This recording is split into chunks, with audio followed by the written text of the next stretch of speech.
వచ్చి అతను చూడడం జరిగింది.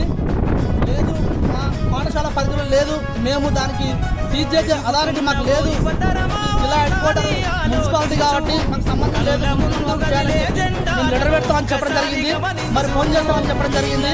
ఎంఈఓ గారు కూడా మున్సిపల్ వారికి ఫోన్ చేయడం జరిగింది.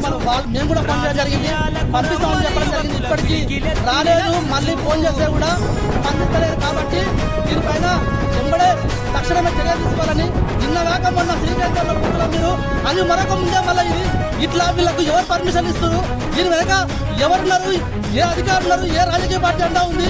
కాబట్టి దీనికైనా పూర్తి సమాచారం మాకు రావాల్సింది. రాకపోతే స్పందించకపోతే చర్య తీసుకోకపోతే జిఎస్ ఆఫీసర్ కానీ ఎంఈఓ కానీ డిఓ కానీ జిల్లా ఉద్యోగాలు కానీ తీసుకోకపోతే మేము వెంబడే అదేవిధంగా ఈ పాఠశాల గుర్తింపు రద్దు చేయాలని చెప్పి తెలియజేస్తా ఉన్నాము.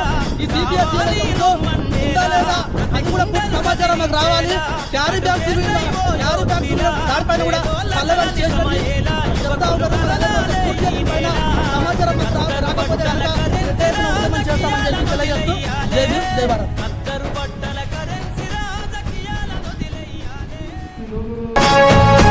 అందరి హక్కేర రాజకీయం కోరెను అన్ని వర్గాల ధ్యేయం. యువత కదిలొస్తే సందేశం కోరుకున్నది మన దేశం. యువకులు నడపాలే రాజకీయం, రాసైర కొత్త అధ్యాయం. కదలాలే యువకుడా రాజకీయాలే ఒక్కరి సొంతం కాదు.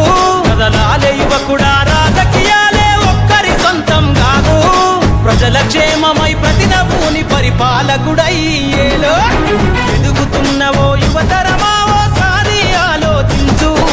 కనుల ముందు గదిలే జెండాలను ఒక్కసారి గమనించు.